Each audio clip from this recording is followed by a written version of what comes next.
imam, tapi kok nggak tahu ya fayakuluna. Ganti aja jangan imam. Ya namaku izin ya. Akidah Tahawiyah itu salaf. Itu mengartikan bahwa Allah itu tidak berada dalam arah dan tempat. Maka ketika Allah dalam ayat-ayat mutasyabihat yang mengindikasi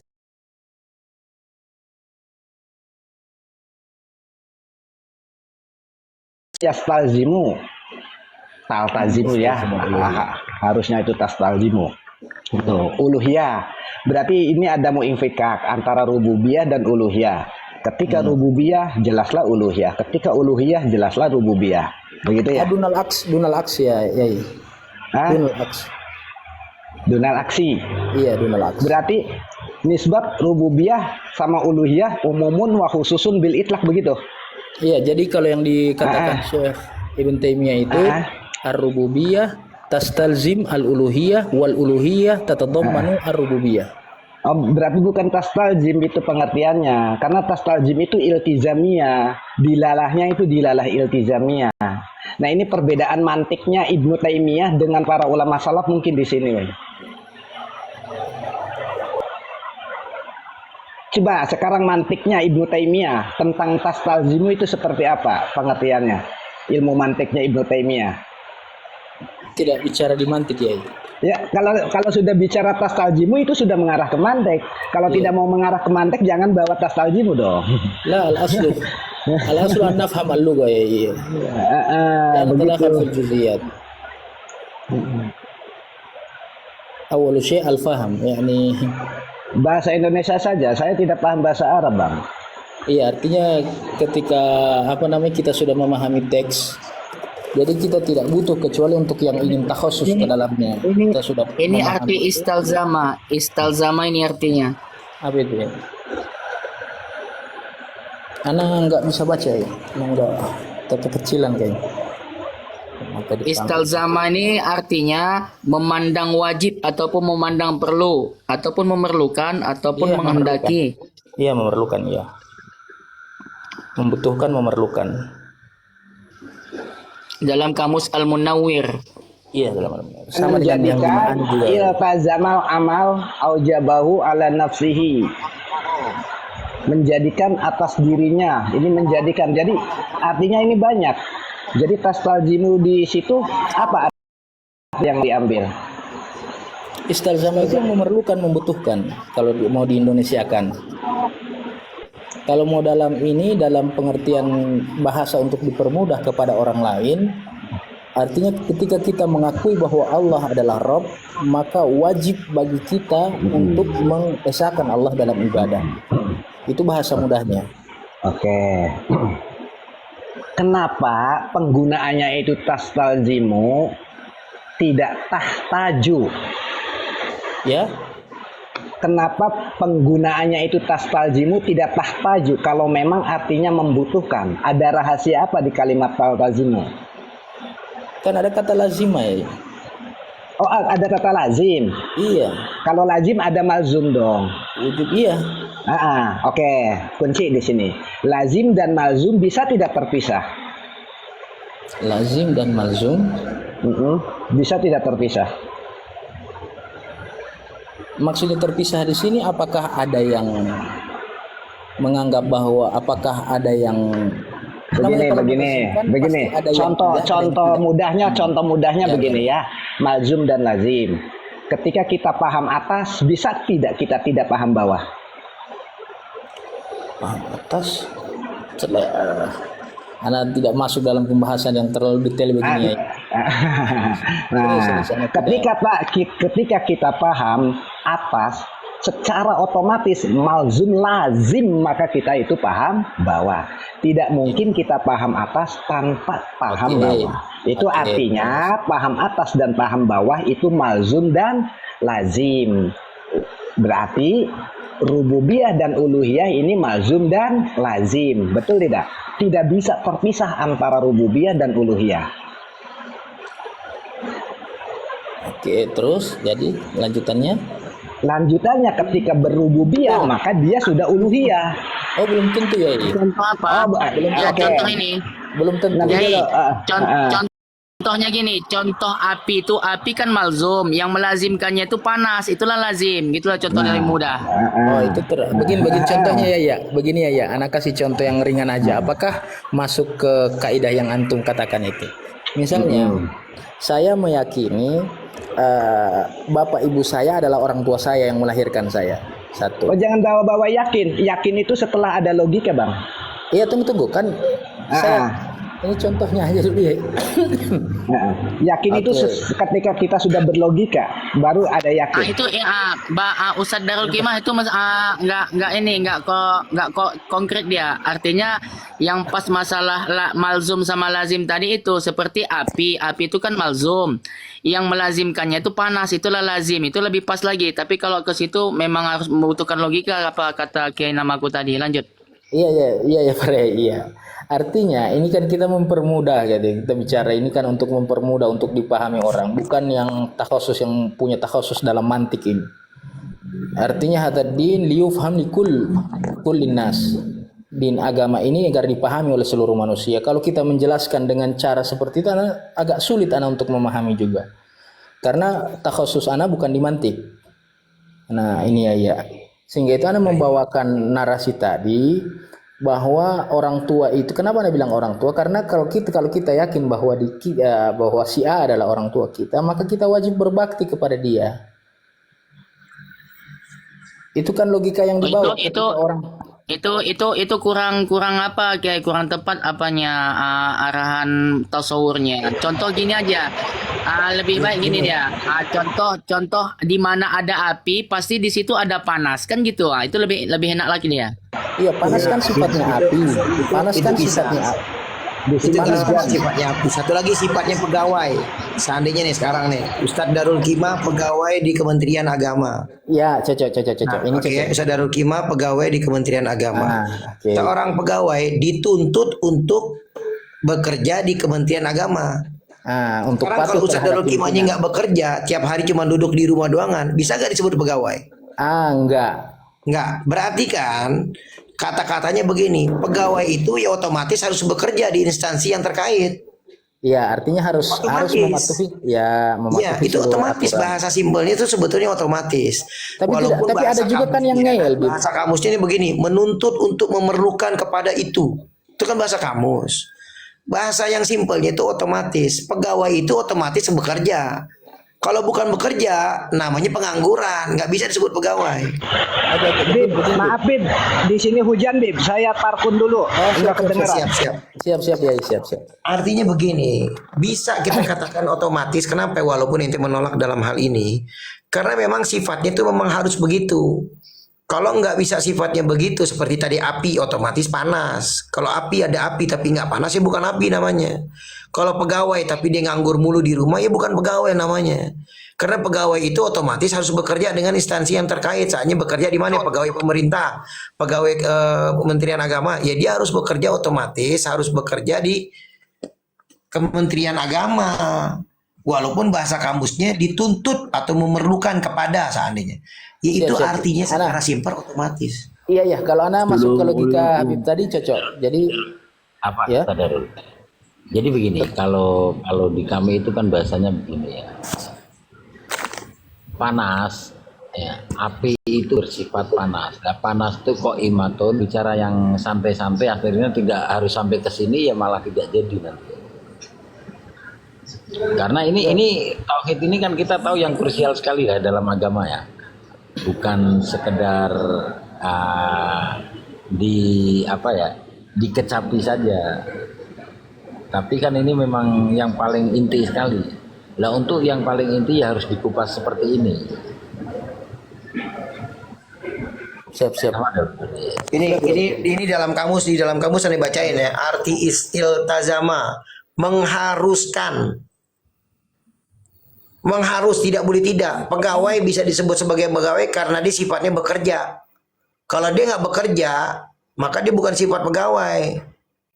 Dia sebagai pengangguran. Artinya pegawai itu otomatis bekerja.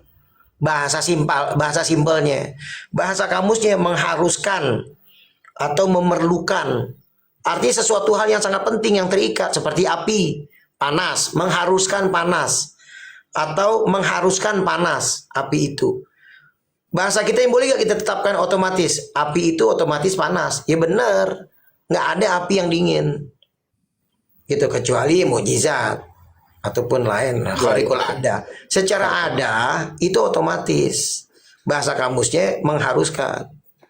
Jadi kalau ar-rububiyah taltazimu al-uluhiyah, itu mau artikan secara kamus yaitu rububiyah mengharuskan orang itu uluhiyah, atau bahasa kitanya al-rububiyah otomatis uluhiyah, itu berarti pemisahan rububiyah dan uluhiyah itu dolala, bertentangan dengan kaidah yang kita pakai sendiri. Rububiyah otomatis uluhiyah, itulah aswaja. Nah kalau sampai ada rububiyah tapi tidak uluhiyah, masih dibilang sebagai akidah ataupun tauhid, ya itu udah salah. Sampai mengatakan Abu Jahal dan Abu Lahab bertauhid rububiyah atau beriman rububiyah, ini udah salah. Adapun surat Yusuf tadi wama aktsaruhum wama gimana bahasanya? A'udzubillahi minasyaitonirrajim. Bismillahirrahmanirrahim. Wama aktsaruhum yu'minuna billah gitu. Wa ma yu'minu aktsaruhum billahi Wa ma yu'minu aktsaruhum billah illa wa hum musyrikun. Musyrikun, ya. Iya. Dan tidaklah kebanyakan daripada mereka itu beriman. Ini udah penafian tidak ada iman. Apakah ada yang beriman salah satu dari antara mereka? Jelas ada. Abdul Muthalib itu beriman. Abdul Muthalib beriman. Allah berikan ilham di mana letaknya biir Zam-Zam. Allah letakkan ini, Allah letakkan ini. Bahkan yang memberikan nama Muhammad itu siapa kalau bukan Abdul Muthalib? Dari mana dia bisa tahu itu nama Muhammad? Si Abdul Muthalib. Itu ada kisah-kisahnya yang dia mengimani khabar shadiq daripada ru'yatul fil manam. Itu ada nanti penjelasan tentang ada beberapa orang yang memang beriman dari Allah, kepada Allah. Baik daripada orang-orang yang agama-agama terdahulu yang tinggal di Mekah ya, bukan orang Arab seandainya. Mereka di penduduk Mekah itu ada yang beriman, tapi kebanyakan mereka itu kafir. Siapa? Yang menyembah berhala itu udah kafir, nggak bisa dibilang itu bertauhid rububiyah.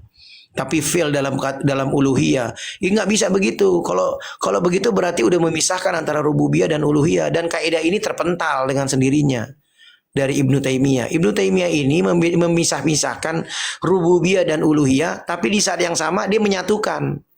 Ini kan anak ambigu namanya nih. Ini maaf. Ini keblinger namanya. Di satu saat yang sama dia bilang ada uluhiyah, ada rububiyah. Di satu saat yang sama taltazimu uluhiyah. Ini kan membuat orang bingung. Begitu. Silakan yang lain. Ustaz Darukimah silakan. Siap.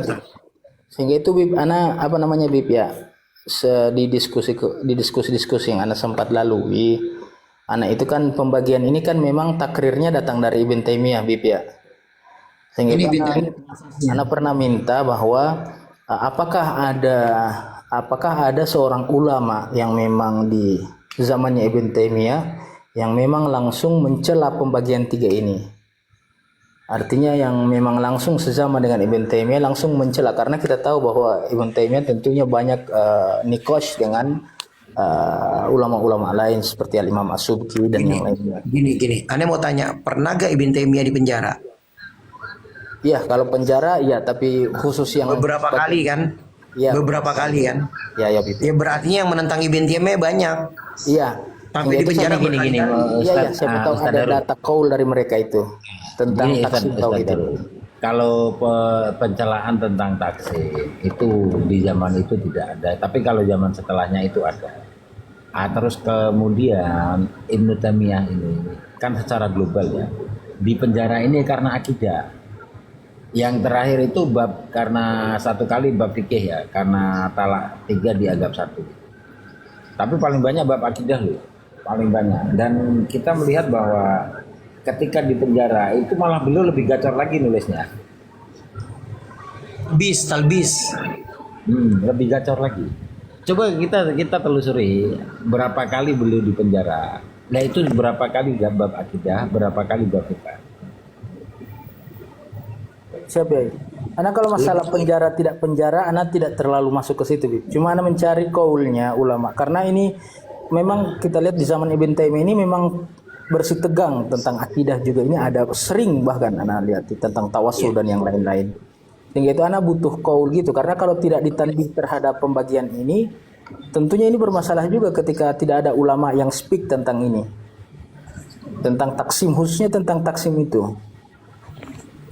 Anda lihat, karena kalau sepanjang bacaan Anda Bib ya, memang yang masalah taksim ini dipermasalahkan ini ya di akhir-akhir kita sekarang ini dari Syekh Muhammad Abdul Wahab dan yang seterusnya. Sehingga itu kalau misalnya intikad itu datang kepada Syekh Muhammad bin Abdul Wahab, apakah taksim yang dibawa oleh Muhammad bin Abdul Wahab berbeda dengan taksim yang dibawa oleh Ibn Taimiyah?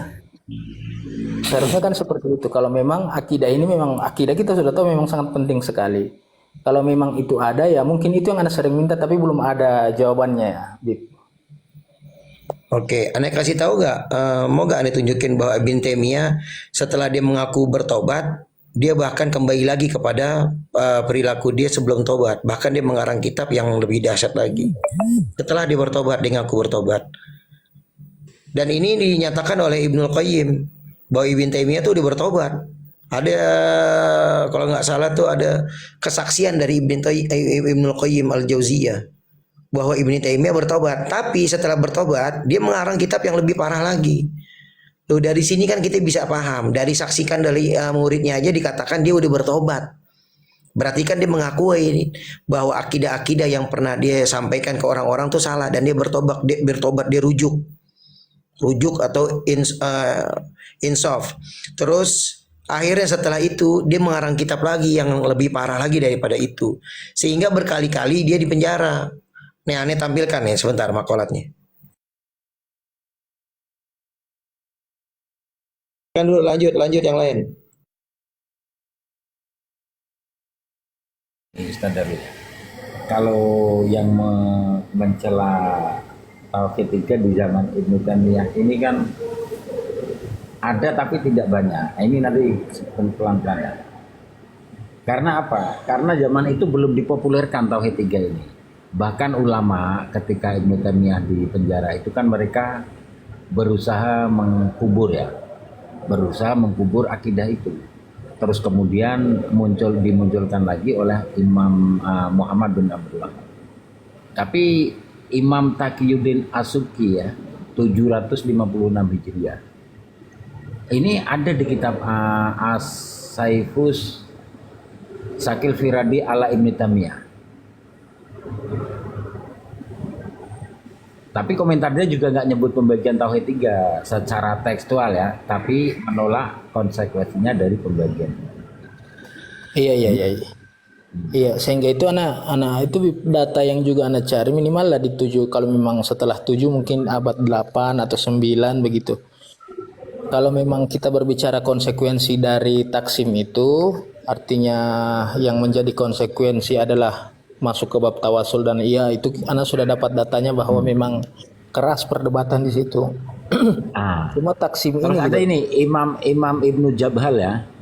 Imam Ibnu Jabal Al-Kilabi 733 itu ya. Risalah Firadi ala Ibnu Taimiyah. Beliau tidak mengomentari secara spesifik ya, tapi beliau mengomentari akan pembagian tersebut. Dan beliau mempermasalahkan tentang cari data itu di bagian mana ya? Ini saya Google saja ini. Oh, Saya di tempat kerja. siap. Oh, siap. Coba kata kuncinya seperti ini ya. Ulama yang mengomentari pembagian tiga tauhid di zaman Ibnu Taimiyah.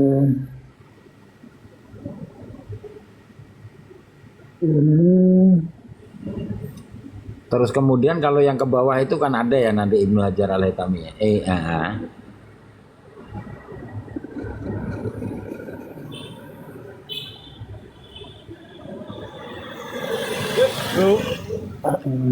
Enggak, ini maksudnya Ustadz Darul Afwan. Antum nih apa istilahnya mau mencari makalah ulama yang sezaman begitu ya? Yang mengkritik tentang pembagian tauhid tiga. Mentahjid. Tidak banyak tapi ada, dan itu pun yang dikritik bukan itu, cuman mereka hanya mengomentari tentang kenapa harus dibagi dan kenapa harus menghasilkan Abu Lahab dan Abu Jahal bertauhid. Akan tetapi ini kalau dulu-dulu sejarah itu memang mencatat ya, Ini saya tidak ambil di Google yang ini. Ulama itu setelah wafatnya Ibnu Taimiyah itu berusaha mengubur keras-keras akan pembagian tauhid, akan tauhid 3 ini. Kemudian muncul Syekh Muhammad bin Abdul Wahab, beliau mengambil dan menghidupkannya kembali. Nah, ini sejarah ini sejarah.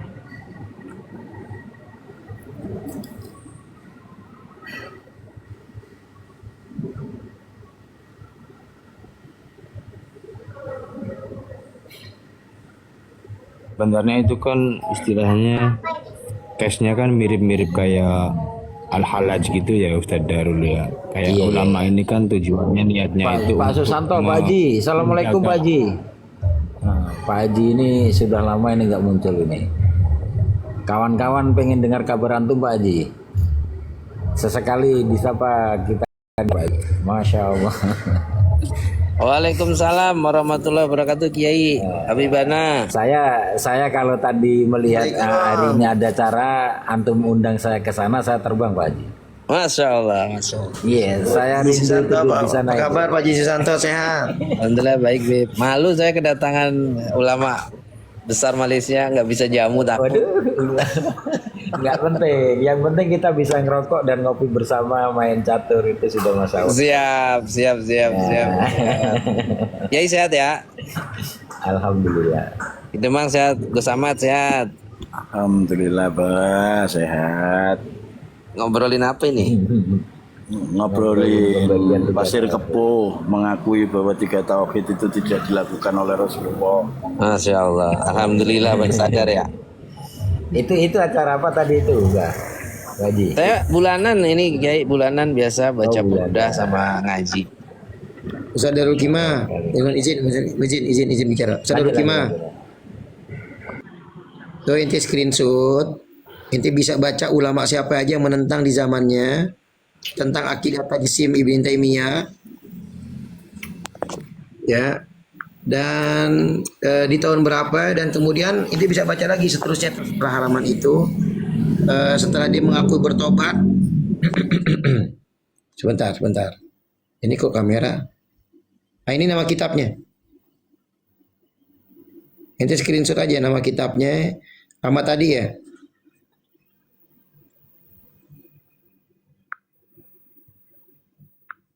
Kelihatan yang nas tadi itu. Karena nggak sempat screen cuma kitab. Coba ente screenshot. Itu ada nama ulama-ulamanya yang menentang dia di zamannya. Tentang pemahaman Mujassimah dia. Terus dia di penjara beberapa kali, dia ngaku tobat tapi nanti dia kembali lagi. Nanti di halaman berikutnya 41 itu kan halaman 40. Dan kembalinya itu lebih gacor, Bi. Kembalinya itu lebih Iya gacor. lebih gacor. Masuk lagi keluar lebih gacor lagi. Nanti bisa lihat di situ. Ada pengakuan dari Ibnu Qayyim Al-Jauziyah juga mengatakan dia tobat apa semuanya. Terus habis itu dia berbuat lagi. Kalau kata orang Jawa ndablek beb.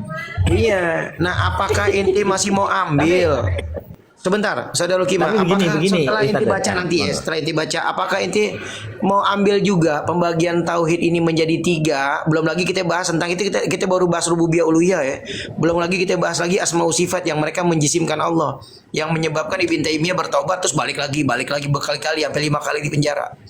Apakah setelah pembagian rububiyah dan uluhiyah terus dibilang ar-rububiyah taltazimu al-uluhiyah, ini kan bikin orang jadi ambigu.